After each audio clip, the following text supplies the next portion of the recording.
everybody, Fiber Spider back again in the kitchen to share with you another fabulous recipe. Today we are going to be making cookies, not just any cookies, peanut butter cookies, not just any peanut butter cookies, quite possibly the easiest peanut butter cookies you could possibly make with only 4 ingredients. Yes, you heard me correctly, 4. They are so easy. Absolutely love them. I already made up a batch. They came out awesome. Yep. So of course, obviously, you are going to need peanut butter. Now, I know that recently, of the time that I'm filming this, there was a recall, but it was on Jif peanut butter, not Skippy. Hashtag not sponsored. So yes, I used Skippy peanut butter. You want to use creamy peanut butter and a little bit of vanilla extract, sweetened condensed milk, 14 ounces, and this is what threw me. The last ingredient, bisquick mix. Yeah, believe it or not, that's all you need to make these cookies. Now, what I also really like about this particular recipe is that it is forgiving in the sense that you can make it, the dough, that is, you can make the dough 5 days ahead of time, stick the dough in the fridge, and you're fine. That's pretty cool. Also, after you bake them, and if you put them into an airtight container at room temperature, they can be good up to 2 weeks. That's pretty good too. So it's really not bad. And for me and the size that I made them, the yield of the batch was about 20 cookies. So that's pretty good too. Yeah. The only thing is you need to wait after making your dough. You need to let it chill. That's the lengthiest aspect of this recipe. After you make the dough, you need to let it chill in the fridge for 2 to 3 hours, if not overnight even. If after making the dough, you make the cookies and have them on a sheet and everything like that, I don't have that much space in the fridge. Okay, let's be real. So what I do is I make up the dough, leave it in a ball, stick that in the fridge, for a couple of hours. It's like 3 hours. Then you can make your cookies. But it's so easy. Absolutely love it. Can't wait to share it with you. So let's get started. Alrighty, so first things first, you're going to want to mix together your wet ingredients. So, got myself my peanut butter here. Again, you want to go with the creamy peanut butter, not necessarily the chunky. And we're going to get to it. So you're going to need 1 cup of peanut butter.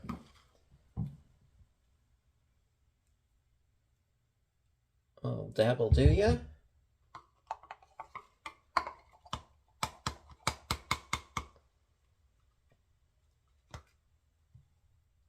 Also, another thing is, honestly, I found that these cookies to be perfectly sweet as they are. You really don't need to add any sugar.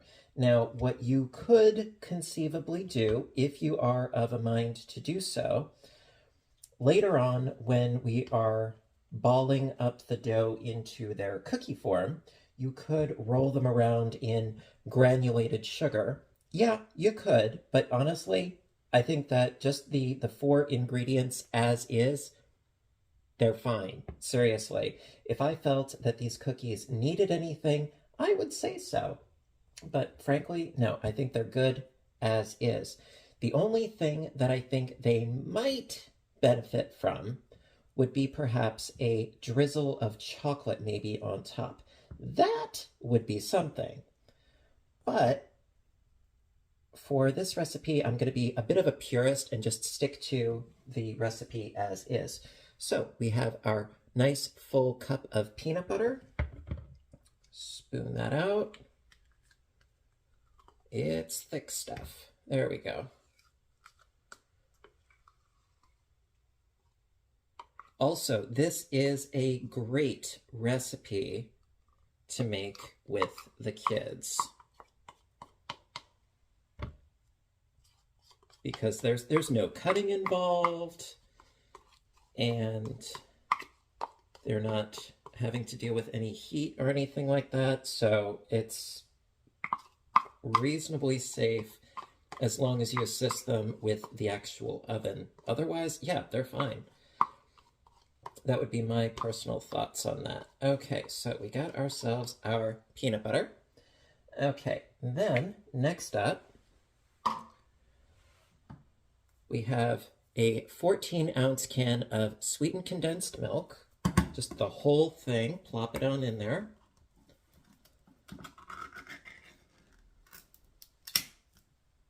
There we go. And scooch this out. Just the whole thing.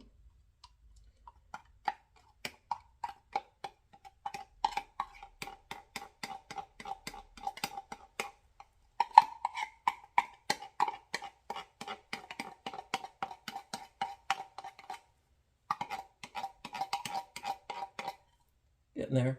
All right. And then put this back on. There we go. And then one more thing, a tablespoon of vanilla extract.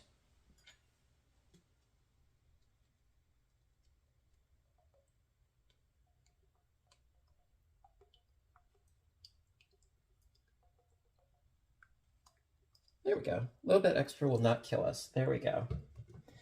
Okie dokies. So we have all of our wet ingredients. Going to mix these together. Actually, you know what? I'm going to use my spurtle here. I love this thing so very much.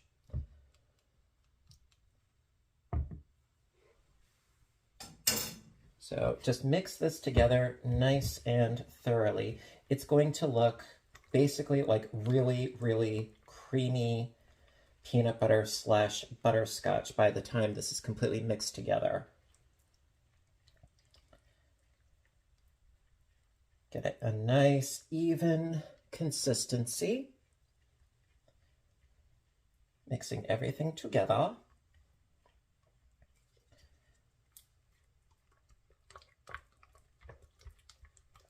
Almost there. This is so quick, it's not even funny. Okay, and we are just about mixed. Yeah, that's another thing. You do not need an electric mixer or anything like that for this particular recipe. Okay, mixed. Now, so I've got, this is the original bisquick mix. So 1 cup of this, I already have it measured out. And just mix in the whole cup until we have our dough. And you want to make sure that it is completely mixed. You don't want any dry, clumpy spots. No, no, no.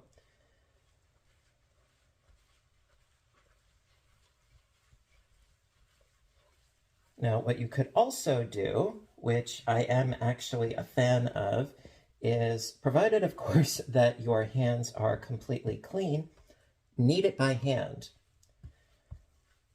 I am a fan of that because I'm a very tactile person, and it's like playing with Play-Doh, and yeah, why not? You know, just make sure your hands are clean, that's all.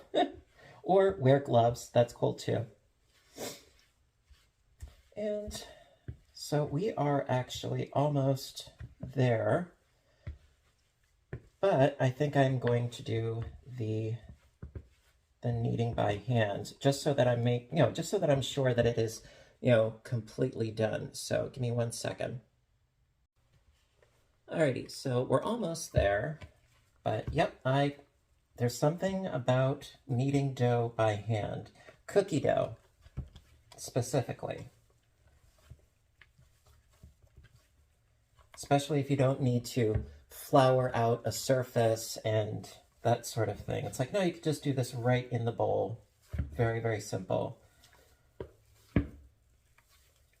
So ultimately, the amount of mess and cleanup is quite minimal, really.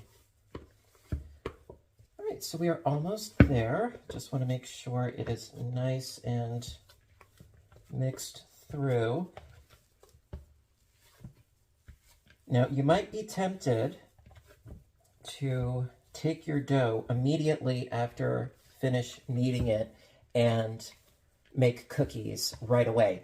Do not do that. No, because the dough is extremely soft, and if you were to try to make cookies immediately, they would melt, they would flatten, and they would get really, really funky.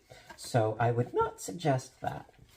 No, you want them to chill in the fridge for a couple of hours so that they get nice and firm, and then you can make your cookies. All right, so we are ready. Yeah, and it's not sticky at all. In fact, it's a little bit oily, but it's not offensively oily. So take your dough, and I have some saran wrap all ready to go, and I'm just going to wrap this up nice and neatly. Get all the air out.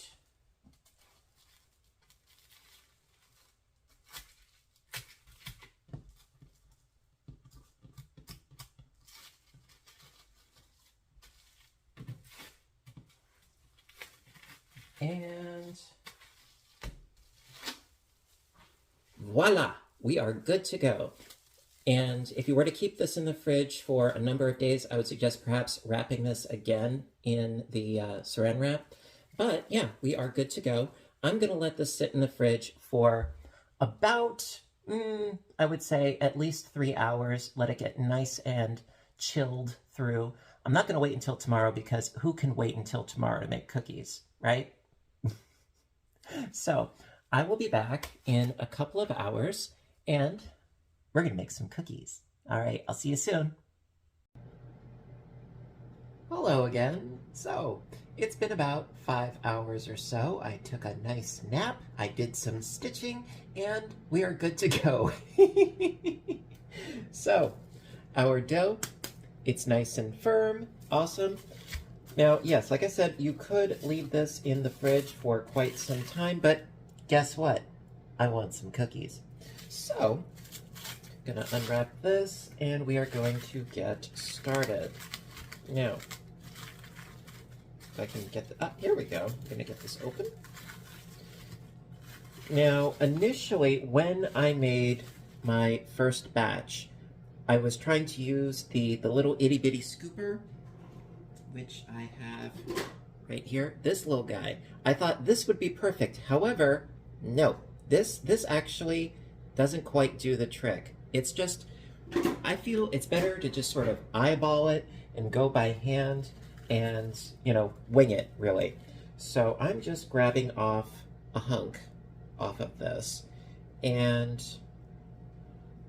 like I said before, the yield is about 20 or so. So just about a ping pong ball sized little blob right there, roughly speaking.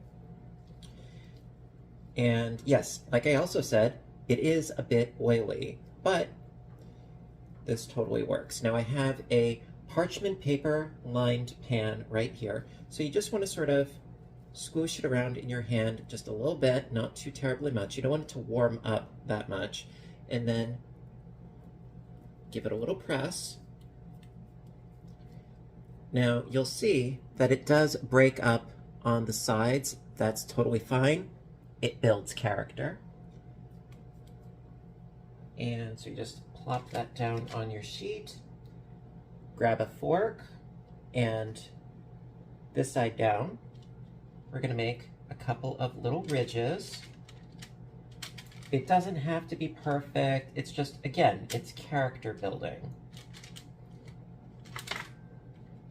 Get that will kind of stick together. And there you go. It's cute. And yeah, you just make a whole mess of these. Now, the original recipe that I saw, it said that it said that the yield was 11. Honestly, those cookies would be huge if I was only making 11. In fact, after I made out 20, I still had some dough left over, and I didn't want to use yet another sheet. So what I did was I added a little bit to my existing cookies so that they would all fit on the one tray. And it worked out just fine because from this size and shape, they really didn't spread out too much or flatten too much. So keep that in mind. At least that is my personal experience. Also, I have my oven preheating at 350. There we go, got another one. So I do 4 by 5. That's how I did it the last time. 5 rows of 4, excuse me. And so the recipe said about 11 or 14 minutes or so. Honestly, they are really soft. Even after I did about 15 minutes, they are still soft after baking.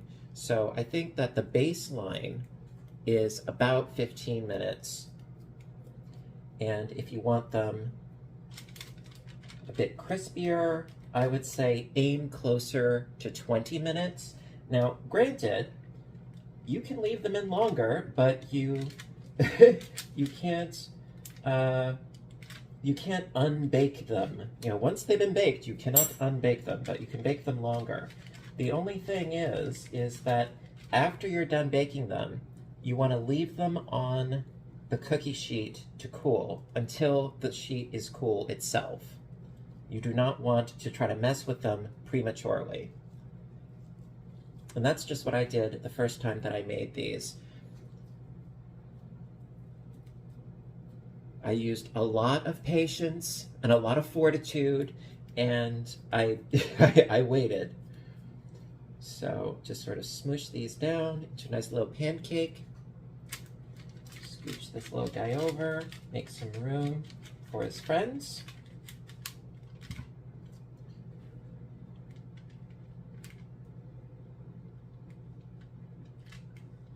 And there you go.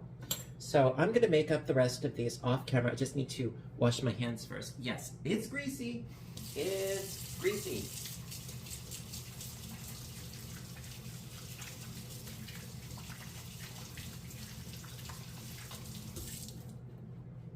There we go. Okay, because whenever I'm dealing with my camera or anything like that, yes, I like nice clean hands too. All right, so I'm gonna make up the rest of these and then we're gonna pop them in the oven. Alrighty, so I only slightly miscalculated. I ended up with 19, but hey, that's what happens when you eyeball it. Nothing wrong with that though. At any rate, we are now ready for the oven. Putting it on the middle rack. And in we go.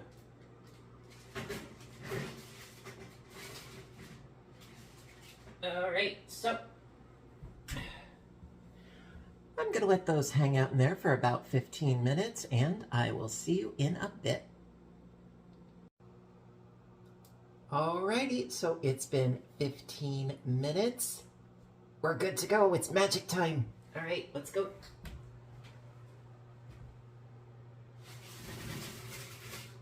These look so good! They look so adorable and crinkly and nummy. I can't wait. However, that is exactly what we are going to have to do. We are going to have to wait for these to cool down completely.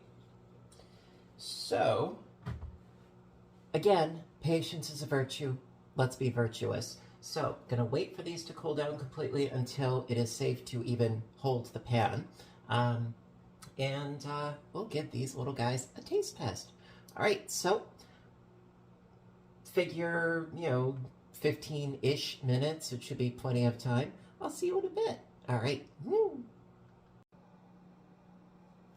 Hello again. All right, so after patiently waiting, the cookies have cooled down to room temperature and we are good to go. So, Ta-da! Absolutely love how these look. Now, the proof is in the pudding. We have to do our taste test. So, let's get our first victim here.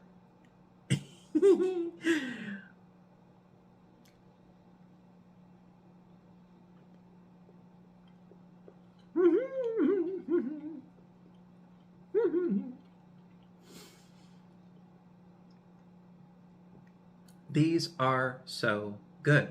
They're soft, they're chewy, they're sweet but not smack you upside the head sweet. They are awesome. Absolutely love these, how they came out, and so easy with, again, 4 ingredients. It's a total win-win. Seriously.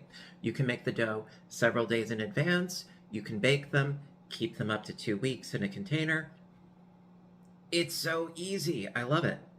And as far as the ingredients are concerned, it's something that you can have in your pantry ahead of time, no problem. You know, it's so easy. I love it. So, that being said, I really hope that you liked today's video. I certainly did, and I imagine that I'm going to be making these again. Now, have you made peanut butter cookies before? If you have, was your recipe as simple? You know, was it, do you think, as tasty? I mean, I totally groove on these, and I will be making these again, so that goes without saying. You know, let me know what you think. Also, as far as, you know, dipping or drizzling chocolate on top, I really don't think that they need them because these are sweet enough and they have that lovely peanut buttery, but it's not overpowering. You know, I think that the bisquick cuts that down a little bit. I think they're great, seriously. And I really don't think they need any sort of help or embellishment or accentuation to them to make them good. These are good stuffs, seriously. So, you know what to do until next time, right? I want all of you to stay inspired, stay caffeinated, stay making stuffs in the kitchen. Tasty, nutritious, delicious, and sometimes, you know, just sinfully good. And I want you to take care of yourselves and each other, and I will see you in my next video. Bye for now, everybody, and have a great day.